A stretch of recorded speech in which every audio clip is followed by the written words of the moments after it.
And then, Snoozer is exploring the ocean. Which ocean is Snoozer exploring? What?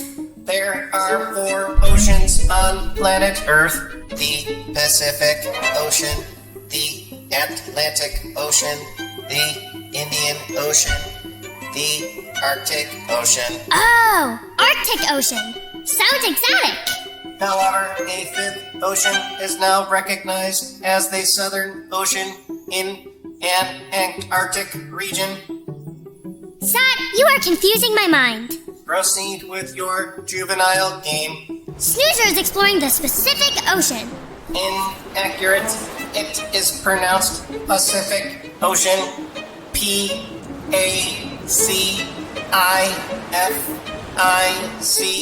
Ugh, Zach, you are not very fun to play with. I am incapable of having fun. My programming prevents me from experiencing joy in any way. Apparently me too. Ugh, where are you, Checkers?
So Snoozer is exploring the Arctic Ocean, and it is very cold.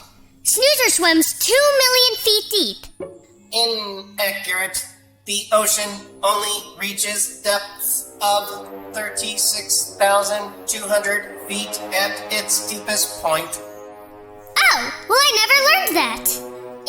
Inaccurate. You learned that during a previous reading road trip. Oh, yeah.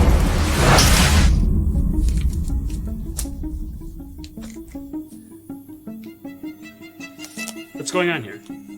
Zat and I are playing a game. A game about what? Oceans, specifically the Pacific Ocean.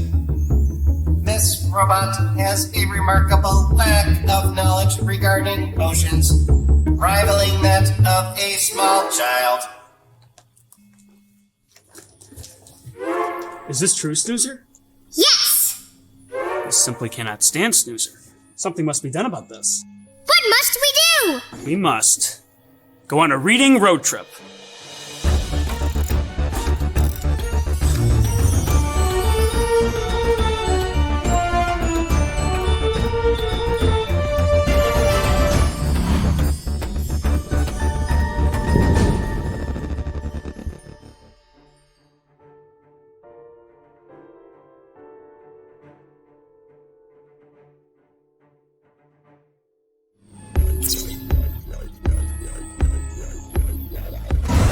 Seatbelts.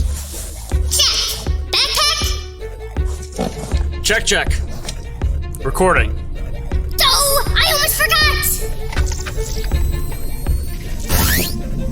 Recording. All right, Snoozer. Ascending in 3, 2, 1.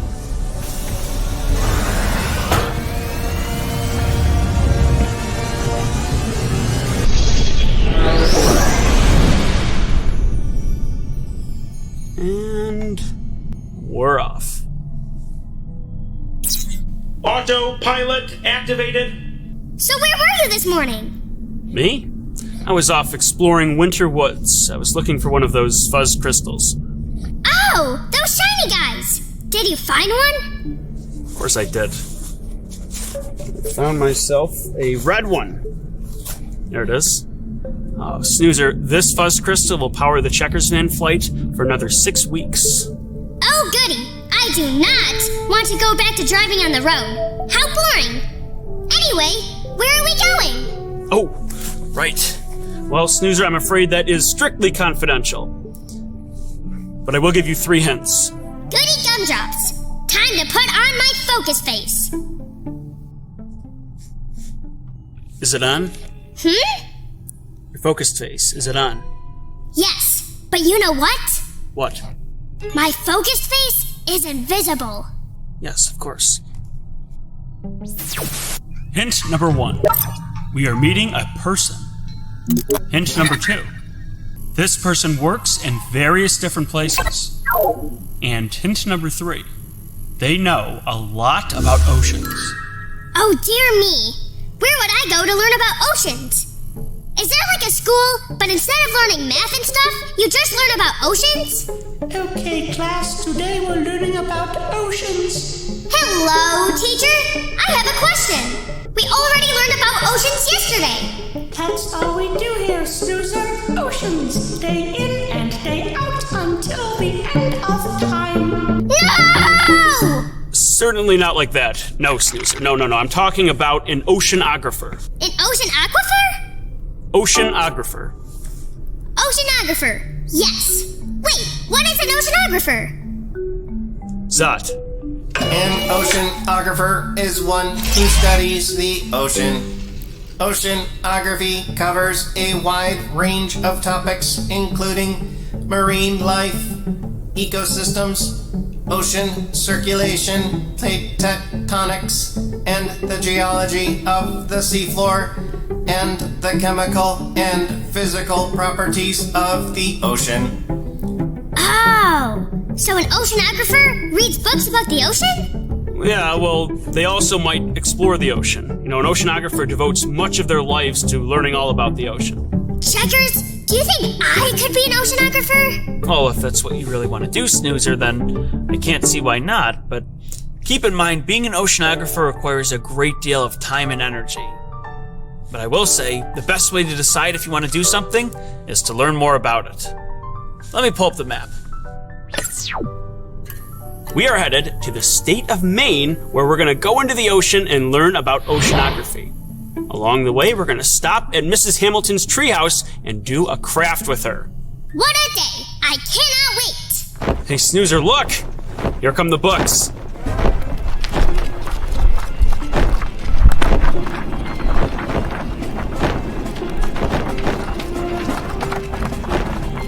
Let's check out a few.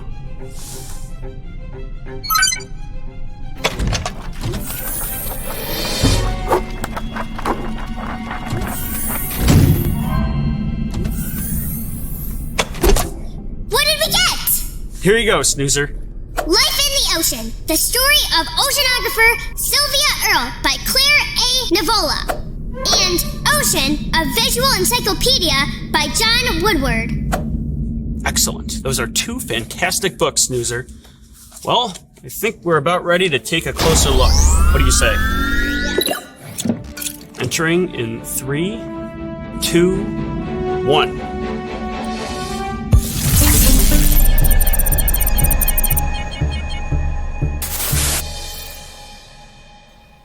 Wowie! We're inside the book! This book gives a nice introduction to the ocean. Right away, we see a wonderful map of the oceans of the globe. Oh yeah! There they are! And then we dive deeper into each of them. The Arctic, the Atlantic, the Pacific, the Indian, and the Southern. It's full of nuggets of information of really interesting things. Oh my gosh! It's like we're inside a museum! Totally. There is information at every corner, literally. And the book also gives us an idea of life under the sea, all of the creatures and plants found inside the ocean. It's a terrific resource and full of pictures to guide us as we read. I love these pictures, but there are so many words. I don't know that I can read them all at once. Yeah, you'd probably want an adult to read these books to you. You can still look at the pictures and maps, and as you get older and become a better reader, you can read it yourself. Okay, let's go into the other book now. Life in the Ocean. The story of oceanographer Sylvia Earle. So our first book was about oceans in general. This story is about an individual who became an oceanographer and her story. Right off the bat, we learned that Sylvia spent more than 7,000 hours underwater. Oh my goodness gracious! That's a lot of time. Sure is. We learn about Sylvia from her early life on the farm to her fascination with nature, moving to Florida and near an ocean, and all the trials and tribulations that led Sylvia to pursue a career in oceanography. We see specific experiences that taught Sylvia about the ocean, and she learned some truly extraordinary things. So many words. And quite a story. Sylvia even heard whales singing while she was underwater on one of her missions. Well, I can't wait to see what else Sylvia learned. Absolutely. Later. Wowie wahoo! I like being an illustration. You know what, Checkers? What? I want to make something now, like a craft. Maybe we can go to Mrs. Hamilton's class. It's not a bad idea, Snoozer. Let's go.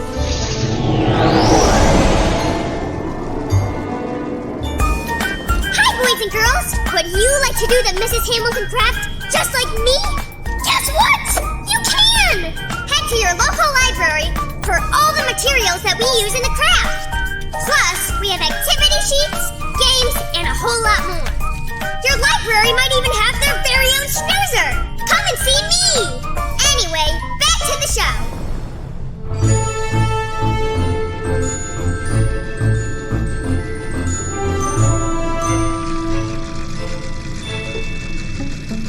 Are we there yet?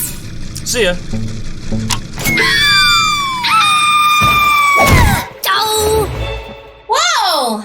Snoozer! You came in like a big splash, just like the ocean. I'm so happy to be here. I am glad you're here. Well, today we are going to be making an ocean scene. So we are going to be needing these 2 sheets of paper. And the first thing we have to do is cut out all the pieces. All right, so let's start with that.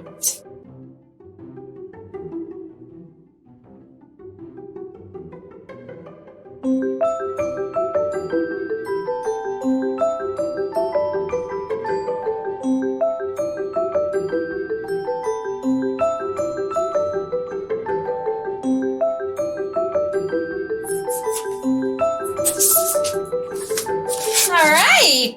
Oh my, that was a lot of things. Looks like a lot of things we're gonna find in the ocean. Oh. All right, looks like more than we're even gonna be able to fit on the page. So we're gonna have to do this in steps. Ah, I don't see my rocks. I lost my rocks. Oh, here they are.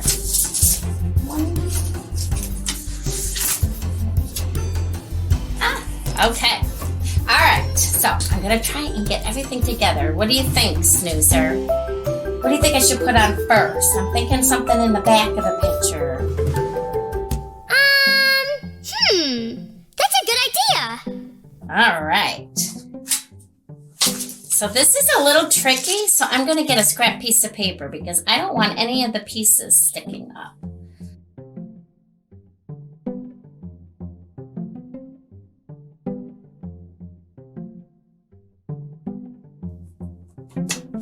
Well, I got mine all on there after all. All right, well, the last thing we need to do is add some faces. So a black marker should work. You can make your faces any way you like. You could do 2 eyes or just 1 eye. depends on what angle your sea creature is coming from. I think I'll do an eye here so it looks just like a goldfish cracker.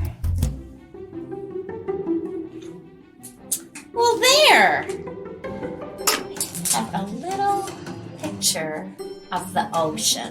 What do you think, Snoozer? I like it. Mrs. Hamilton, Yeah. is the blue guy a shark or a whale? I would have to say he is a shark. Okay. I named the shark Checkers because it is blue. And I named my fish Snoozer because it is red. Oh dear, the starfish is yellow. I will name the starfish Snoozer also. Aha! Well, I had a great time working with you today, Snoozer, so I'll see you next time, okay? Yes. Goodbye. Goodbye!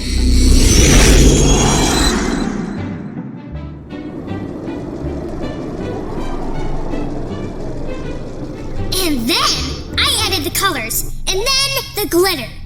And Checkers, Mrs. Hamilton said I did a really good job. I think she's probably right, Snoozer. Checkers, when are we getting to the rainbow? Right now. All right, Snoozer. Going through the rainbow.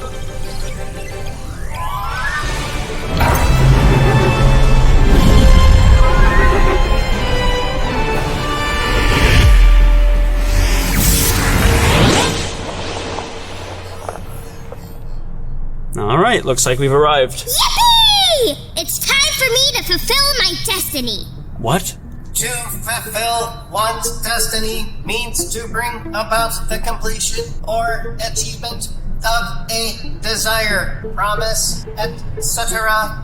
To carry out or execute a request or a command, etc. Thank you, Zot. Checkers doesn't know everything. Zot the Robot at your service. These are today's book selections. Flotsam by David Wiesner. Mr. Seahorse by Eric Carl. Swashby and the Sea by Beth Ferry. The Only Fish in the Sea, Philip Steed. Ocean, a Visual Encyclopedia by John Woodward. Life in the Ocean by Claire A. Navola. That is all for now. Goodbye.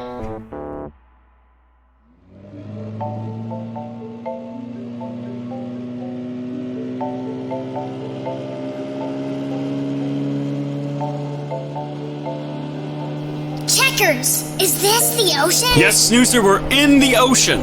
And I know we're going to talk to an oceanographer today, but I thought what we would do is have a video call with an oceanographer while we were on a boat in the ocean. How does that sound? I know, it is, Snoozer, and I hope we can learn a little bit more about it. Let's bring her on right now. Hi. Hi, how you doing? Hello, I am Snoozer. I have some questions. Can you tell us about oceanography? Today I learned that there are 4 parts of oceanography. Is that true?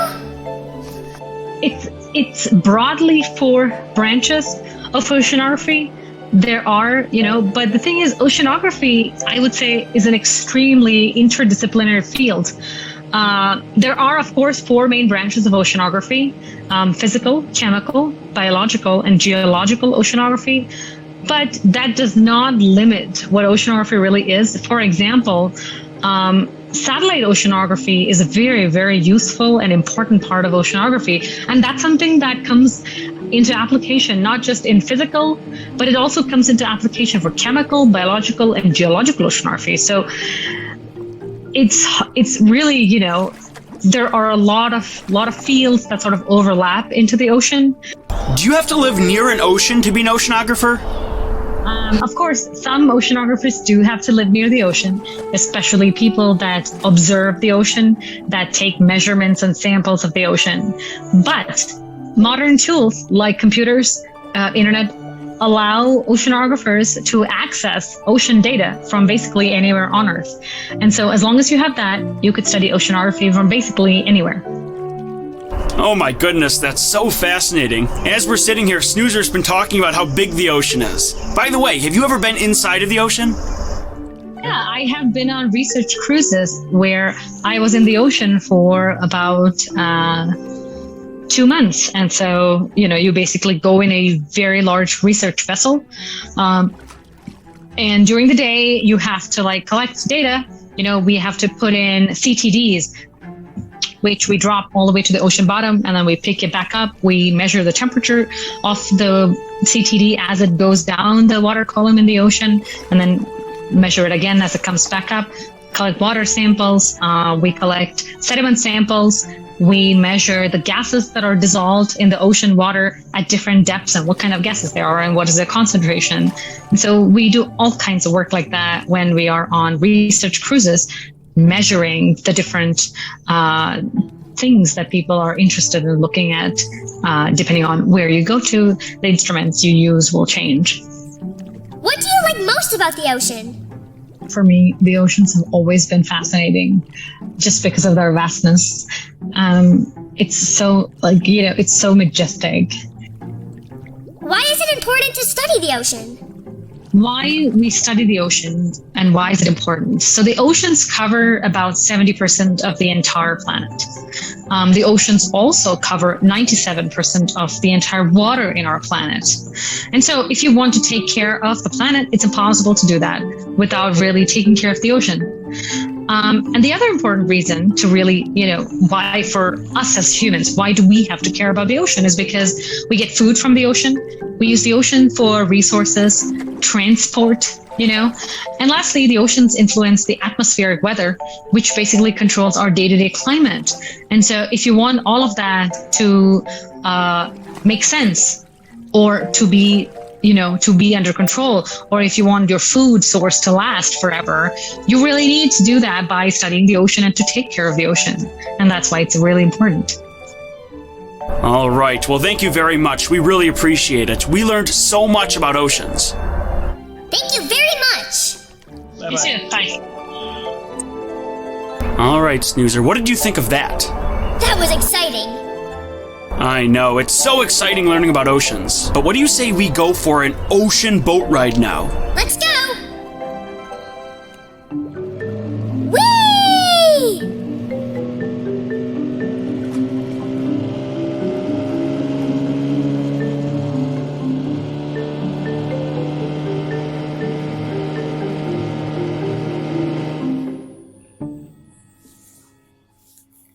Well, Snoozer, you still want to be an oceanographer?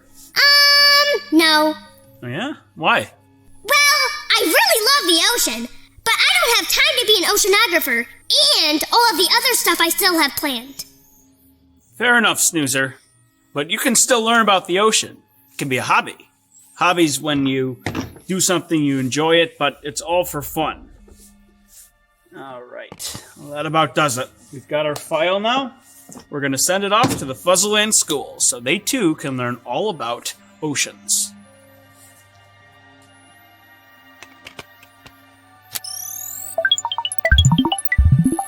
Until next time.